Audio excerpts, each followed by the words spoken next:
नमस्कार। BP competition academy में आप सबका स्वागत है। इसमें थोड़ा सा आपको जैसा आप टेस्ट दे रहे थे वैसे ही टेस्ट देना है। क्रमांक इसमें थोड़ा सा मिस्टेक हो गया है, तो आप सभी लोग अच्छे से टेस्ट देते रहें, क्रमांक से परेशान ना हो, ठीक है। तो यदि क्रम हम देखें तो 721 नंबर होना चाहिए, पर यहाँ 121 नंबर है, तो हम 121 नंबर से देख लेते हैं, ठीक है। प्रश्न क्या कहता है?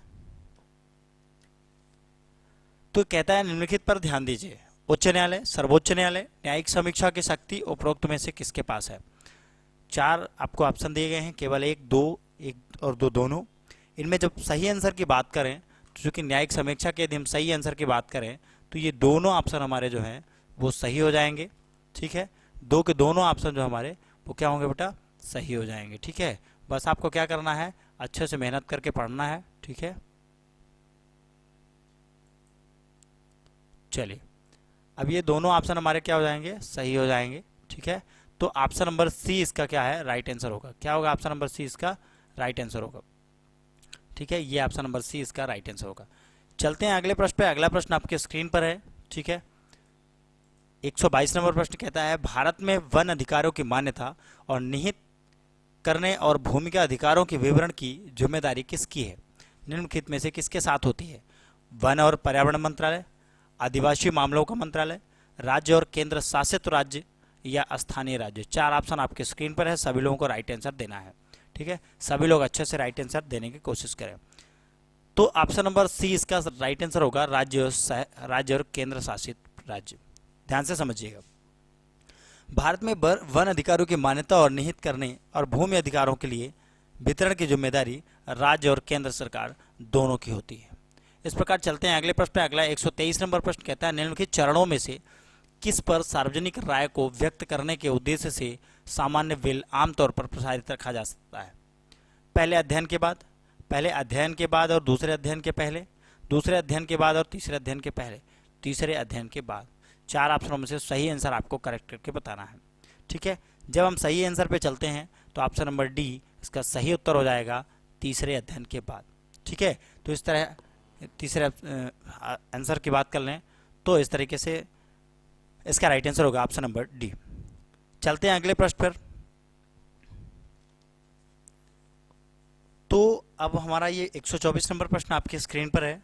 राष्ट्रीय आपदा प्रतिक्रिया निधि, जिसने 28 सितंबर 2010 को राष्ट्रीय आपदा आकस्मिक निधि को बदल दिया है, को निम्नलिखित में से किस वर्गीकृत किया गया है? भारत की समेकित निधि द्वारा, भारत की आकस्मिक निधि द्वारा, भारतीय सार्वजनिक खाता या फिर इनमें से कोई नहीं। चार ऑप्शन आपके स्क्रीन पर हैं, सभी लोगों को ध्यान से देखना है, ठीक है। इनमें से कौन सा आंसर सही होगा? यदि सही आंसर की बात करें तो ऑप्शन नंबर सी जो है इसका राइट आंसर होगा, ऑप्शन नंबर सी। अगले प्रश्न की ओर चलते हैं। अगला प्रश्न आपके स्क्रीन पर है। अगला प्रश्न क्या कहता है? ध्यान से देखना है हमको, ठीक है। अगला प्रश्न 125 नंबर प्रश्न आपके स्क्रीन पर, थोड़ा बड़ा सा प्रश्न है, ध्यान से समझना है इसको। प्रश्न कहता है भारत आपदा प्रबंधन अधिनियम 2005 के बारे में कौन सा कथन सही है? तो इसमें यदि सभी कथन को विचार करने के बारे में बोल रहा है तो इसमें पहला कथन और तीसरा कथन, यानी ऑप्शन नंबर सी इसका सही आंसर होगा। ऑप्शन नंबर सी इसका सही आंसर होगा, यानी इसका पहला कथन और अंतिम कथन सही है। यानी राष्ट्रीय आपदा प्रबंधन प्राधिकरण के जो अध्यक्ष की बात करें तो अध्यक्ष कौन होता है? तो अध्यक्ष प्रधानमंत्री होते हैं, ठीक है। ध्यान से समझना, राष्ट्रीय आपदा प्रबंधन प्राधिकरण के अध्यक्ष जो हैं वो प्रधानमंत्री होते हैं। इसीलिए आपने देखा होगा अभी राष्ट्रीय आपदा, ठीक है, कोरोना महामारी आई हुई है, ठीक है, जिसपे जो है तो टोटल प्रधानमंत्री नरेंद्र मोदी की अध्यक्षता चल रही है। अगला प्रश्न आपकी स्क्रीन पर है 126 नंबर प्रश्न कहता है जुंगपिठिया किस प्रदेश की राजकीय मछली है?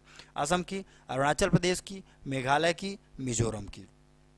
तो जब जुंगपिठिया की बात करें तो जुंगपिठिया चूंकि असम की राजकीय मछली है। कहाँ की है? असम की, इसलिए ऑप्शन नंबर ए इसका सही आंसर होगा। अगला प्रश्न आपके स्क्रीन पर है। अगला प्रश्न ध्यान से देखिएगा, आपके स्क्रीन पर है, ठीक है। 127 नंबर प्रश्न कहता है उच्चतम न्यायालय में न्यायाधीशों की संख्या कैसे बढ़ाई जा सकती है? कैसे बढ़ाई जा सकती है? यदि लंबित मामलों की जो संख्या के संबंध में सर्वोच्च न्यायालय में कोई प्रतिनिधि और न्यायाधीशों की संख्या में वृद्धि की आवश्यकता हो। दूसरा ऑप्शन संविधान में संशोधन द्वारा, या फिर संसद में अधिनियम द्वारा, या फिर राष्ट्रपति के अध्यादेश द्वारा। तो ऑप्शन नंबर सी इसका सही आंसर होगा। ऑप्शन नंबर सी इसका क्या होगा, सही आंसर होगा। ठीक है, ध्यान से समझिए। ऑप्शन नंबर सी, संसद से अधिनियम के द्वारा, यानी उच्चतम न्यायालय में न्यायाधीशों की संख्या संसद में अधिनियम द्वारा बढ़ाई जा सकती है। अगला जो प्रश्न आपकी स्क्रीन पर है 128 नंबर प्रश्न, ये कहता है कि सदन के बैठकों में मौजूद सदस्यों की न्यूनतम संख्या या उसके व्यवहार लेन देन के लिए समिति को कोरम कहा जाता है।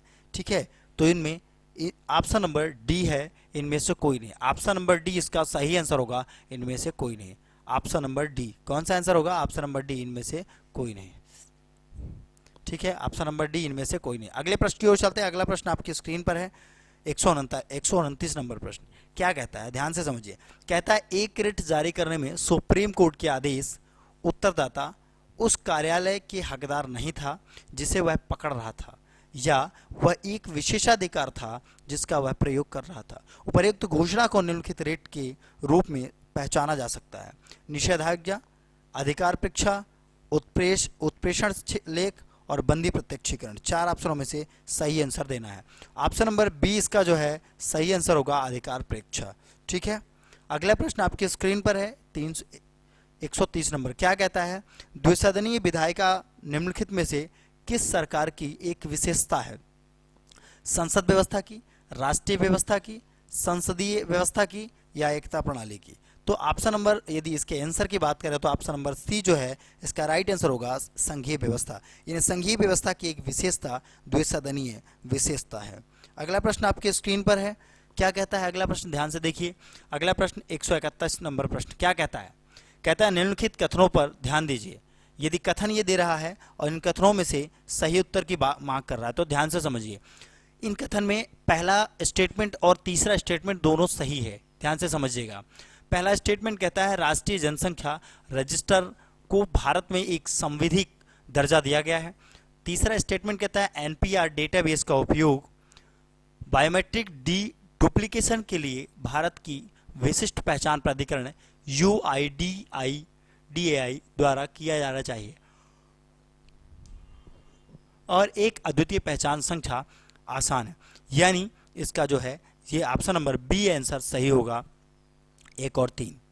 ठीक है, पहला बयान सही है कि एनपीए की वैधानिक स्थिति है, लेकिन एनपीए की नागरिकता अधिनियम 1955 में इसको वैधानिक स्थिति मिली थी और संशोधन किया गया, और 14A का कहना है कि केंद्र सरकार अनिवार्य रूप से भारत के हर नागरिक को पंजीकृत कर सकती है और राष्ट्रीय पहचान पत्र जारी कर सकती है, और केंद्र सरकार भारतीय नागरिकों का राष्ट्रीय रजिस्टर बनाए रख सकती है, और एक उस उद्देश्य के लिए एक राष्ट्रीय पंजीकरण प्राधिकरण की भी स्थापित कर सकती है। इस तरह इसका राइट आंसर क्या होगा, ऑप्शन नंबर बी। अगले प्रश्न की ओर चलते हैं। अगला प्रश्न 132 नंबर आपकी स्क्रीन पर है। क्या कहता है ये प्रश्न, ध्यान से समझिएगा। 132 नंबर कहता है निम्नलिखित स्थितियों में से केंद्र सरकार बजट प्रक्रिया के दौरान गिर जाएगी। कब गिर जाएगी, क्या स्थिति होगी? यदि वित्त विधेयक राष्ट्रपति द्वारा वापस कर दिया जाता है तब गिर जाएगी। यदि वित्त विधेयक राज्यसभा द्वारा खारिज किया जाता है तब गिर जाएगी। यदि लोकसभा द्वारा वित्त विधेयक खारिज कर दिया जाता है तब गिर जाएगी। यह लोकसभा में कटौती प्रस्ताव खारिज हो तब गिर जाएगी। 4 ऑप्शनों में से ऑप्शन नंबर सी इसका सही आंसर होगा, यदि लोकसभा द्वारा वित्त विधेयक खारिज कर दिया जाता है तो। यदि लोकसभा द्वारा वित्त विधेयक खारिज कर दिया जाता है तब गिर जाएगी। अगला प्रश्न आपके स्क्रीन पर है 133 नंबर प्रश्न। क्या कहता है, ध्यान से समझिएगा। ये प्रश्न ये कहता है कि निम्नलिखित कथनों पर ध्यान दीजिए। ठीक है, कथन क्या है? कथन ये है कि जस्टिस VR कृष्णा अय्यर और PN भगवती जनहित याचिकाओं को स्वीकार करने वाले पहले न्यायाधीश थे। बिल्कुल गलत है। हुसैन खातून बनाम बिहार राज्य देश की पहली जनहित याचिका थी, ये सही है। इसलिए ऑप्शन नंबर बी इसका सही आंसर होगा। क्या होगा? ऑप्शन नंबर बी सही आंसर होगा। अब यामूर्ति VR कृष्णा के बारे में जान लेते हैं, थोड़ा सा ध्यान से समझिएगा। यामूर्ति VR कृष्णा और PN भगवती PIL को स्वीकार करने वाले पहले न्यायाधीश थे। ठीक है। SP गुप्ता बनाम भारतीय संघ 1981 के मामले में न्यायमूर्ति PN भगवती ने PIL की अवधारणा को व्यक्त किया। हुसैनारा खातून बनाम बिहार राज्य ऐसा पहला PIL मामला था।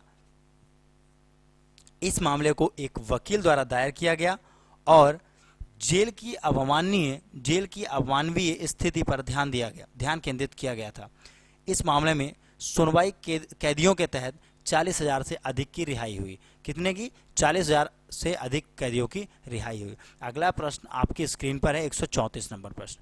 क्या कहता है? भारत में इलेक्ट्रॉनिक वॉशिंग मशीन पहली बार किस राज्य में प्रयोग की गई? कर्नाटक में, केरल में, तमिलनाडु में, आंध्र प्रदेश में। ठीक है, किस में प्रयोग की गई? तो ऑप्शन नंबर 20 का राइट आंसर होगा केरल। ध्यान से समझिएगा, ऑप्शन नंबर 20 का राइट आंसर होगा केरल। बात समझ में आ रही ना?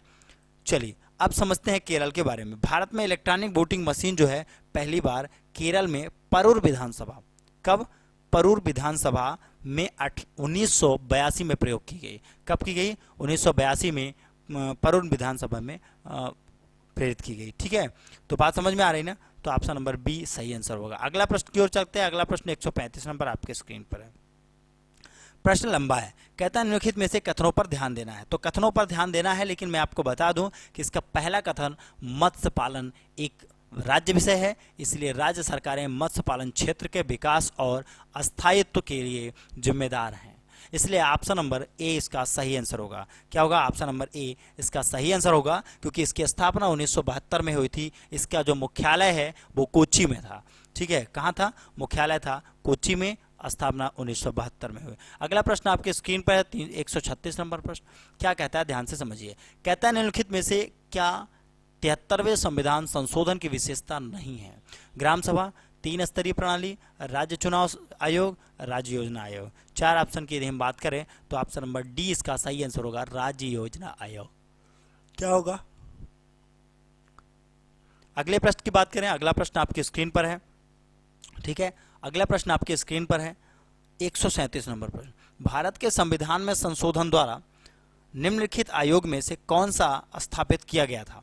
राष्ट्रीय बाल अधिकार संरक्षण अधिनियम, या भारत अल्पसंख्यक आयोग, या राष्ट्रीय महिला आयोग, या राष्ट्रीय अनुसूचित जनजाति आयोग। 4 ऑप्शन है। ऑप्शन नंबर डी इसका सही आंसर होगा, राष्ट्रीय अनुसूचित आयोग। अब ध्यान से समझिए, 89वें संविधान संशोधन द्वारा इसे स्थापित किया गया था। कौन सा संशोधन था? 89वें संविधान संशोधन द्वारा राष्ट्रीय अनुसूचित जनजाति आयोग को प्रभावित किया गया था। अगला प्रश्न आपके स्क्रीन पर है 138 नंबर प्रश्न। कहता है कि भारत के संविधान के निम्नलिखित अनुच्छेदों में से कौन सा भारत के राष्ट्रपति को माफ़ी देने के लिए सौंपता है? अभी मैंने ऊपर बताया हुआ है आपको कि कौन सा राष्ट्रपति को माफ़ी देने के लिए सौंपता है। ठीक है ना, कल वाले प्रश्न पे हमने बताया था। ठीक है, तो ऑप्शन नंबर 20 का सही आंसर होगा अनुच्छेद 72, राष्ट्रपति को माफ़ी देने के लिए समर्पित है। अगला प्रश्न कहता है सशस्त्र बल न्यायाधीश के बारे में निम्नलिखित कथनों पर ध्यान दीजिए। तो मैं आपको बता दूं, सशस्त्र बल न्यायाधीश के बारे में जब कथन पूछे तो पहला ऑप्शन आपका सही आंसर होगा, यानी सशस्त्र बल न्यायाधिकरण भारतीय संसद द्वारा कानून के माध्यम से स्थापित किया जाता है। ठीक है, ये क्या होगा? इसका सही होगा। अब AFC के पास सेवा मामलों पर कोर्ट मार्शल और मूल क्षेत्राधिकार से संबंधित अपीलीय क्षेत्राधिकार शामिल होते हैं। तो इस तरह इसका राइट आंसर क्या होगा? ऑप्शन नंबर है। अगला प्रश्न आपकी स्क्रीन पर है 140 नंबर प्रश्न। कहता है, क्या कहता है? निम्नलिखित पर ध्यान दीजिए। लेकिन मैं आपको बता दूं, तीनों पर ध्यान देने वाली बात है। ऑप्शन नंबर सी इसका सही आंसर होगा। ठीक है, PIO कार्ड धारक, मैंने पढ़ाया था अपनी पॉलिटी की क्लास, जो बच्चे अटेंड किए होंगे उनको पता होगा कि पॉलिटी की क्लास में हमने पढ़ाया था PIO कार्ड धारक वोट करने के लिए योग्य नहीं है। ठीक है, 6 महीने से अधिक के उनके रहने के लिए भारत में पंजीकरण की आवश्यकता है, यदि 6 महीने से ज़्यादा रह रहे हैं। जब तक उनके पास वैध PIO कार्ड नहीं है तब तक उन्हें भारत यात्रा करने के लिए वीज़ा की आवश्यकता नहीं है। ध्यान से समझिए, जब तक उनके पास वैध PIO कार्ड नहीं है तब तक उन्हें भारत यात्रा करने के लिए वीज़ा की आवश्यकता नहीं है। ठीक है, अब ध्यान से समझिएगा। तो इसका ऑप्शन नंबर सी जो है राइट आंसर होगा। अगले प्रश्न के चलते हैं। अगला प्रश्न 141 नंबर प्रश्न आपके स्क्रीन पर है। क्या कहता है 141 नंबर प्रश्न? 141 नंबर प्रश्न कहता है, क्या कहता है 141 नंबर प्रश्न? ध्यान से समझिएगा। 141 नंबर प्रश्न कहता है निम्नलिखित पर ध्यान दीजिए। ठीक है, इसका जो राइट आंसर होगा वो क्या होगा? अब ध्यान से समझिए, प्रश्न है आपकी स्क्रीन पर, इसका राइट आंसर होगा ऑप्शन नंबर बी। ठीक है, केवल 2 इसका राइट आंसर होगा। ठीक है, यानी यह रोक लोक प्रतिनिधित्व अधिनियम में संशोधन पर आधारित है जो 2010 में प्रभावी हुआ। ठीक है, इस तरह इसका right answer option number B होगा। अगले प्रश्न की यदि हम बात करें, अगला प्रश्न आपकी स्क्रीन पर है 142 नंबर प्रश्न। कहता है कि किस वर्ष भारत में पारंपरिक वन नियम अधिनियम लागू किया गया था? 2004 में, 2005 में, 2006 में, 2007 में। तो किस वर्ष भारत में पारंपरिक वन नियम निवासी अधिनियम लागू किया गया? तो 2006 में लागू किया गया। तो ऑप्शन नंबर सी जो है राइट आंसर है 2006। ठीक है, ऑप्शन नंबर सी जो है राइट आंसर है 2006। ठीक है, चलो, तो इस तरह इसका राइट आंसर क्या होगा? 2006। यानी भारत में पारंपरिक वन निवासी अधिनियम 2006 में लागू किया गया। अगला प्रश्न आपके स्क्रीन पर है, 143 नंबर प्रश्न आपके स्क्रीन पर है। क्या कहता है प्रश्न? ध्यान से देखना है। भारत में विधानसभा चुनाव से लड़ने से पहले चुनाव आचार संहिता कितने समय पूर्व लगती है? ठीक है, 4 ऑप्शन आपकी स्क्रीन पर हैं, आपको सही आंसर देना है। तो इस पे यदि हम सही आंसर की बात करें तो ऑप्शन नंबर डी सही आंसर होगा। उस तारीख से जब चुनाव आयोग चुनावों को तारीख की घोषणा करता है, उस तारीख से चुनाव आचार संहिता लागू हो जाती है। बात समझ में आ रही ना? चलिए अगले प्रश्न की ओर चलते हैं। अगला प्रश्न 144 नंबर आपके स्क्रीन पर है। क्या कहता है? कहता है सलाहकार निकाय। क्या कहता है? सलाहकार निकाय। Option number A right answer कहता है सलाहकार निकाय। कहता है देश के वर्ष क्षेत्रों की समस्याओं पर ध्यान केंद्रित करने के लिए राष्ट्रीय वर्षा क्षेत्र प्राधिकरण NRAA का गठन किया गया। NRAA क्या है? तो ये राष्ट्रीय सलाहकार निकाय है। इसका जो गठन है वो 3 नवंबर 2006 को किया गया। कब किया गया? 3 नवंबर 2006 को किया गया। अगले प्रश्न की ओर चलते हैं। अगला प्रश्न 145 नंबर आपकी स्क्रीन पर है। कहता है निम्नलिखित में से कौन फांसी की सजा को क्षमा कर सकता है? ठीक है, कौन फांसी की सजा को क्षमा कर सकता है? तो राष्ट्रपति कर सकता है, राज्यपाल कर सकता है, राष्ट्रपति उपराष्ट्रपति कर सकता है, या राष्ट्रपति केवल राष्ट्रपति। तो ऑप्शन नंबर डी केवल राष्ट्रपति सही आंसर है। फांसी की सजा को केवल राष्ट्रपति ही क्षमा कर सकता है। अगले प्रश्न की ओर चलते हैं। अगला प्रश्न आपके स्क्रीन पर है, 146 नंबर प्रश्न। क्या कहता है? कहता है निम्नलिखित में से कौन राज्यसभा के सदस्य के अयोग्यता के मामले पर फैसला करता है? ठीक है ना, कौन करता है भाई? प्रस्ताव द्वारा भारत को संसद करता है, चुनाव आयोग करता है, या फिर संसद के परामर्श पर भारत राष्ट्रपति करता है, या चुनाव आयोग की परामर्श पर भारत का राष्ट्रपति करता है। 4 ऑप्शनों में से सही आंसर आपको देना है। ऑप्शन नंबर डी इसका सही आंसर होगा। ऑप्शन नंबर डी इसका सही आंसर होगा, चुनाव आयोग की परामर्श पर भारत का राष्ट्रपति।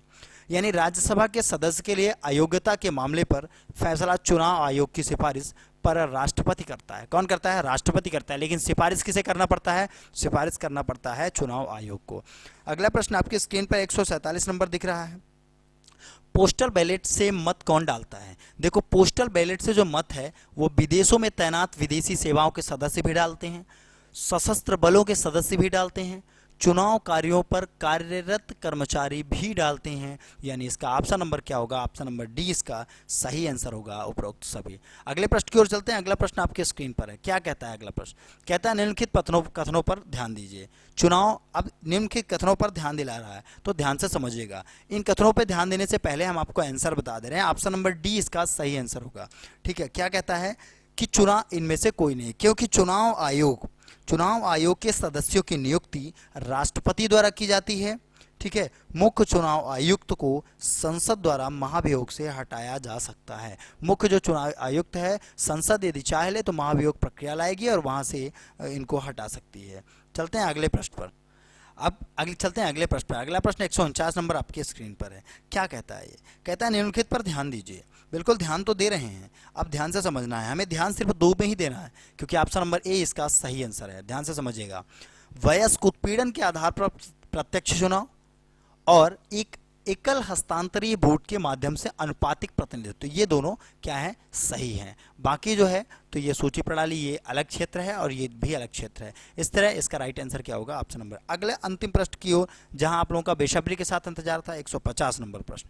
चलते हैं। क्या कहता है? उच्च न्यायालय के न्यायाधीश का वेतन किसमें से दिया जा सकता है?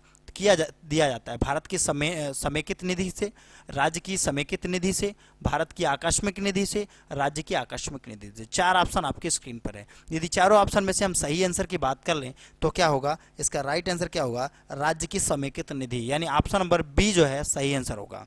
ठीक है, उच्च न्यायालय के न्यायाधीश का वेतन राज्य की समेकित निधि से ही दिया जाता है। चलते हैं अपने अगले प्रश्न पर। ठीक है, लेकिन आज नहीं, कल। ध्यान से समझना सभी लोग, ठीक है। तो सभी लोगों को अच्छे से प्रश्नों को पढ़ना है, अच्छे से ध्यान से समझना है, ठीक है। और सभी लोग अच्छे से आंसर दिया करो, कोई समस्या हो तो आप लोगों को बताना है, ठीक है ना। सभी लोग ध्यान से देखें, ठीक है बेटा। चलो, तो अच्छे से आप लोगों को क्या करना है, पढ़ाई करना है, और कोई भी समस्या है तो आप हमें कमेंट पे बता सकते हैं, ठीक है। चलिए, आप सबका बहुत बहुत धन्यवाद।